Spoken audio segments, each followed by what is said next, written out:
almost constitute about 50% of staff in your office from your backyard.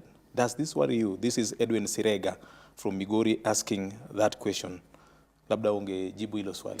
Mimi ningeuliza kama inawezekana tuongee mambo ya maendeleo, kwa sababu naona hii interview tumeilegesha kuwa ni kama ni mambo dogo ambayo hawezi saidia wasikilizaji. Hiyo ni sauti ya mwananchi. Ameuliza swali negative, soma zile positive comment pia iko. Because nimeona positive comments kwa issue wakati ya break. Don't be selective, and I think it's also good you be professional. And don't reduce a national show into asking questions that are dragging us. We are very much professional. Those are the questions being asked by the people on Facebook. And I'm sure you have Facebook as well, so you could just check. It's the same question. I would think if we can take time to discuss the development of Nyanza, ingekuwa mzuri. Okay. During your tenure, because there's no need for us to spend time talking to a whole community on such a popular station just to deal with the trivialities. We have dealt with them enough. I think it's time you try. We see whether we can discuss issues that can change the lives of the people of Nyanza. So matters leadership and governance. I think we have tackled that half the show.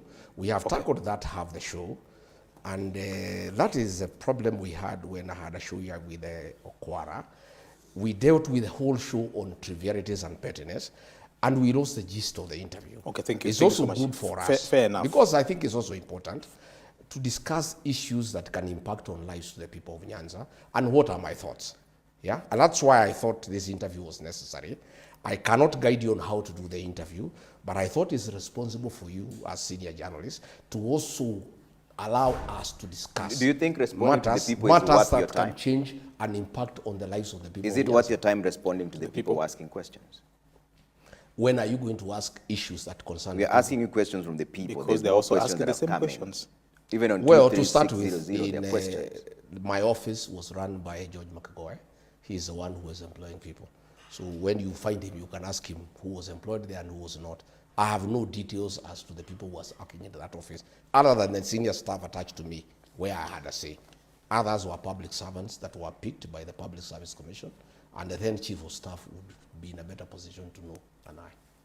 Bishop Joseph Omuya from Bondo says, my question to Honorable Gachagua is this. He said that he was singing in the choir of Mr. President. How can Kenyans trust someone who can sing a song without care, even the song has something abusive words in the communities? We leave that decision to the people of Kenya on the ballot day. Do you believe the SGR will be beneficial to the Western region? Yes, that's a good question now. Now we are talking. SGR. That's a question from the same ones you're now we are talking. Now we are talking.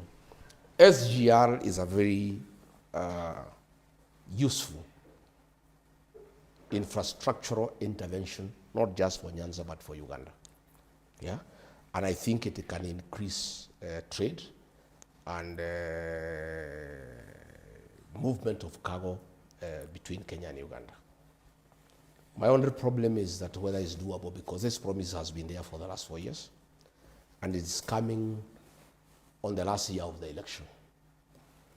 What I would want the ODM people to do, and the people of Nyanza, politely, is to ask that this contract be published with the date of commencement and the date of completion, so that we know it is not a con, which I think it is.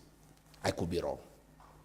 And because I have seen these con games, we were promised Mau Mau Road, barabara ya orofa ya kutoka Nairobi kwenda Thika. You know, I have been in this game before, and I know William Ruto and what he does in that direction here.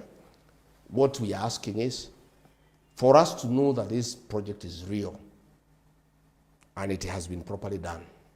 Because this company called CRBC has been used to con people.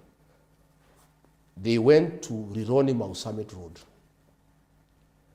and launched that road that was, we were told by William Ruto it will be ready by April. It has not started. And there's no contract. When was the last time you were there? No, I'm just saying, wait a minute, I tell you what's happening. There's no contract, so the contractors cannot start. So there's no what has happened, nobody they have been given some little money from the National Social Security Fund, NSSF, to do what you call data works, just clearing and giving an impression that something is going on. For Ironi Mau Summit Road, I'm challenging the Ministry of Transport and Infrastructure to publish the contract between the government of Kenya and the Chinese contractors, showing the date of commencement and the date of completion.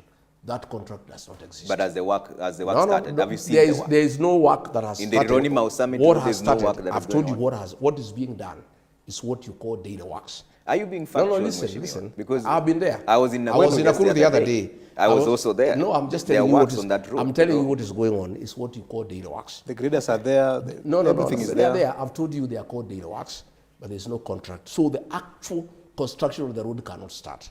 So just the way I'm asking for the publication of the contract for the Rigathi Summit Road, specifically showing the contractor, the amount, the scope, commencement date, and the date of completion.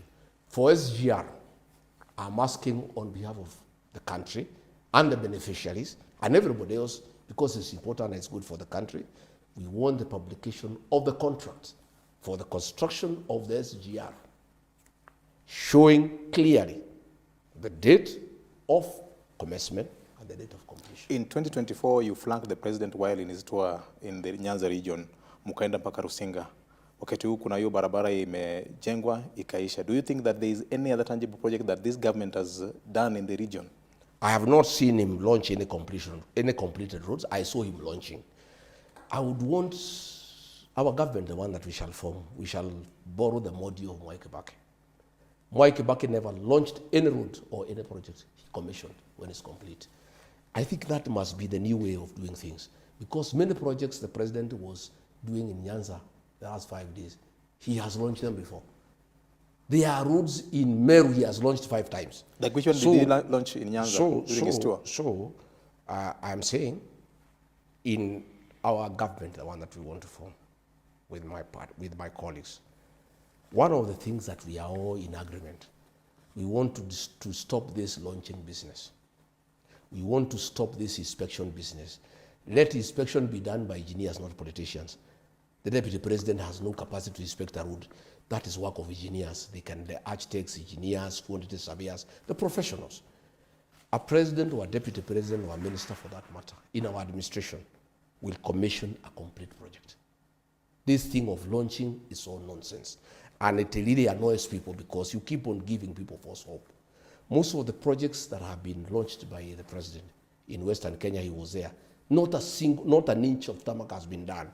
He made an agreement with Musalia and Wetangula that he will do 1,000 kilometers of road. I was part there. Not a single kilometer has been done.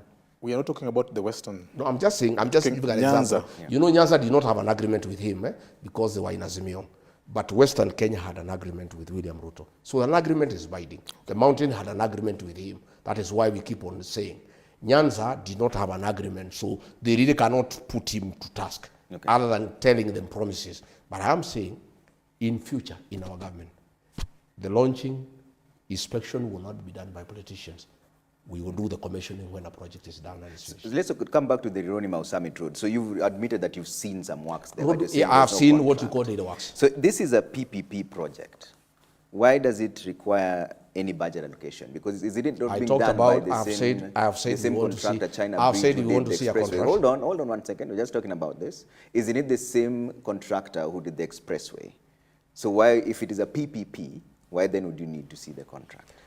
There is no project that you do without a binding contract, because this money will be paid by taxpayers. It doesn't matter whether it's PPP or whatever it is. It will be paid by the people of Kenya. Anything that has a monetary implication must be founded on a contract that is binding and that has clauses also for default and liabilities. Do you think the PPP is the way to go? The PPP is too expensive.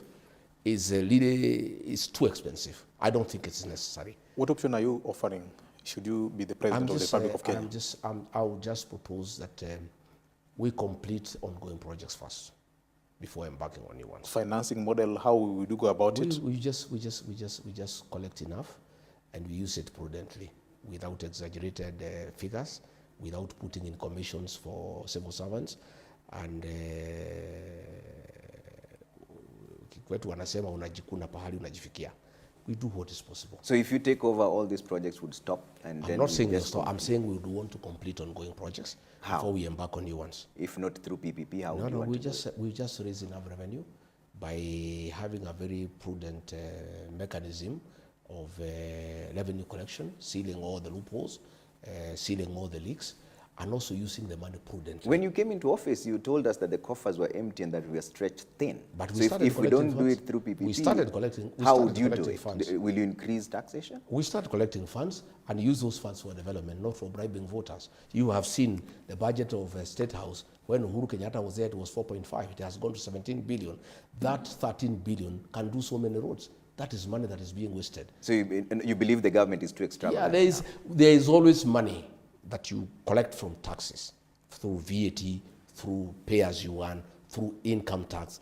There is sufficient funds in this country, but we need to use those funds prudently for the purposes for which they have been collected from the people of Kenya, by stopping wastage and privilege. So practically speaking, if you took over as the president, what is the first thing you would do? It is to stop theft of public funds. How? Just that. Stop people from stealing from the top. Once the president stops stealing, nobody else steals. Okay. Once the president is stealing, everybody else joins in the gravity train. You stop it from the top. Once you stop from the top, it stops. It must be stopped. How? We also